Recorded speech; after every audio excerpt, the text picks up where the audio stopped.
So today is Christmas Eve. I hope you've enjoyed this Vlogmas series. I'd love to hear what's been your favourite style of video over the last few weeks.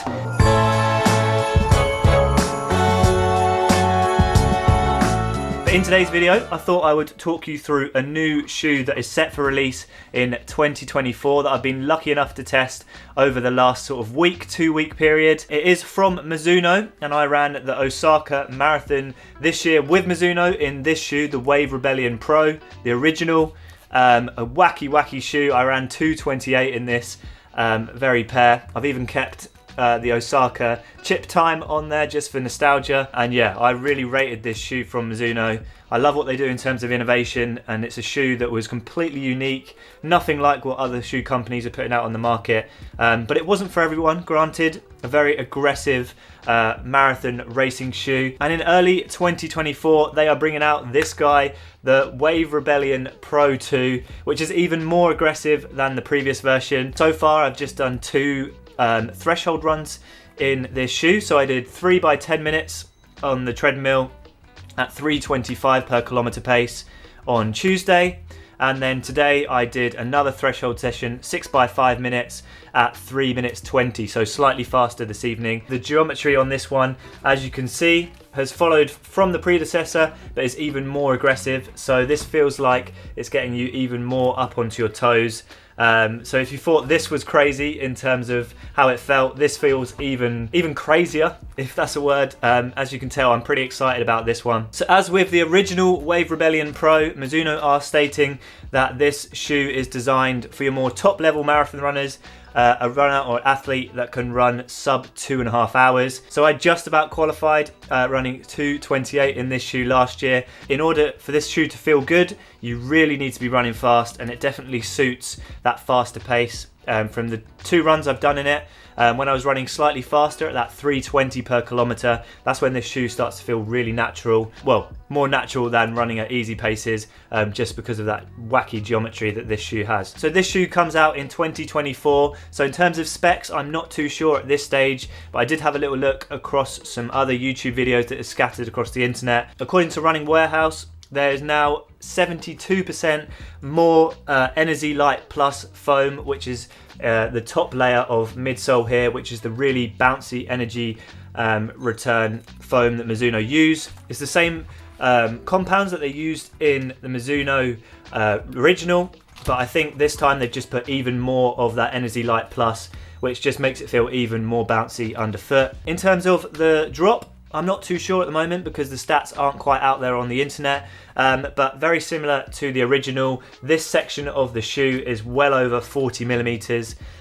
whereas in the back it will be under that legal limit. So it's a road racing shoe that's legal for marathons or any road races for that matter. But the way MIZUNO designed their shoes is they very cleverly put around 50 mil of foam in that midfoot section, and as long as they keep that back section under 40, then they can get away with it. But yeah, when you land on that midfoot section, it really feels weird and takes a little bit of getting used to before it pops you forward right up onto your forefoot, onto your toes. So yeah, crazy shoe. So in terms of other specifications that I know at the moment, we've got a full length carbon fiber plate.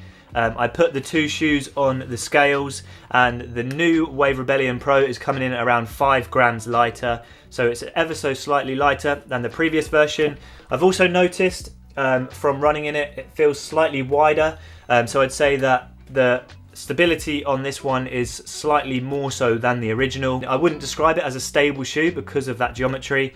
It really feels like it pops you up onto your toes, but in terms of the width of the midsole, that has increased a little bit from the previous version. And one final change is this groove on the shoe is even more pronounced this year, so it feels even more like a trampoline. Super bouncy, poppy. It's a shoe, to be honest with you, that you're not going to experience the same sort of ride in anything else out on the market. So in that respect, it is completely unique, and yeah, it's just a crazy experience. There's no really other way to explain it. So as I said, I've only done 2 runs in this shoe so far, but I thought I would share with you some first impressions and go over some likes and dislikes at this stage. So for me, this shoe definitely feels better and more comfortable when I'm running at faster speeds.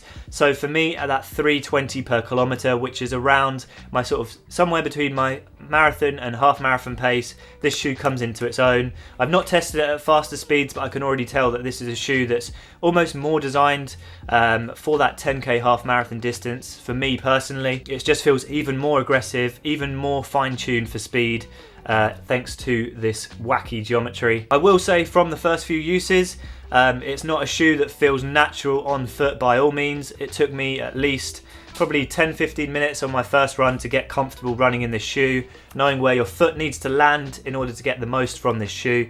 I was sort of landing in the midfoot, and that really helps give you the sort of full bouncy sensation that this shoe offers. So yeah, it takes a little bit of getting used to, but I thoroughly enjoyed it so far. So on to my likes and dislikes. My first like is that this shoe is completely different to what else is out there on the market. I love what Mizuno are doing in terms of innovation. A lot of shoe companies seem to have copied what other shoe companies have done. I'm not going to name any names, but Mizuno have completely redeveloped their carbon racing shoes to the point where they're so different to what other competitors are offering, and I think that's a real big plus point. I like the different, unique feel to this one. I also really like this groove on the shoe. It just makes it feel really, really bouncy. More so than the previous version, which is just what you want. You want to see shoes get even more responsive, and I would say this one definitely feels it underfoot. I also really like that this shoe is designed for out and out speed. It's not a shoe you can put on and do your warm-ups and feel comfortable in. Because of that geometry, it is built for out and out speed, and I quite like that. Again, it makes it quite unique. Not many other shoes have completely committed to sort of top speed running, whereas this shoe has, and I think that's quite a good thing. And my final like for this shoe, and more Mizuno as a company, is they're not afraid to say that this is for top level runners, for your fast runners. They admittedly have other shoes that are more suited for your average, your mid-pack marathon runners, whereas this shoe they have designed mainly for their elite athletes. I'm lucky enough to just about fit into that sub 230 category.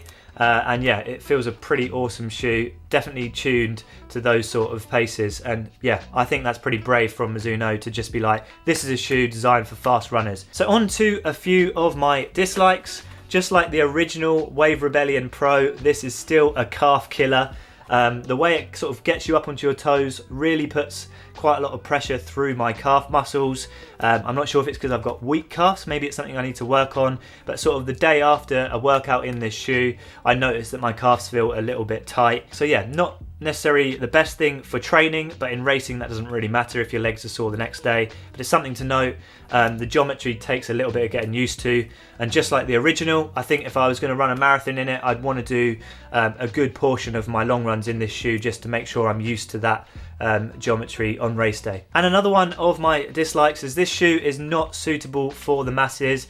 Now Mizuno are quite well aware that they have designed this shoe for a very specific runner, but that does mean the mass market are not really going to be able to experience the full benefit of this shoe. Mizuno do have other shoes that have slightly less of an aggressive geometry that are coming out. I believe it's called the Flash, which is basically this shoe but with a slightly less aggressive geometry, more suited for the sort of 3-4 hour marathon runner.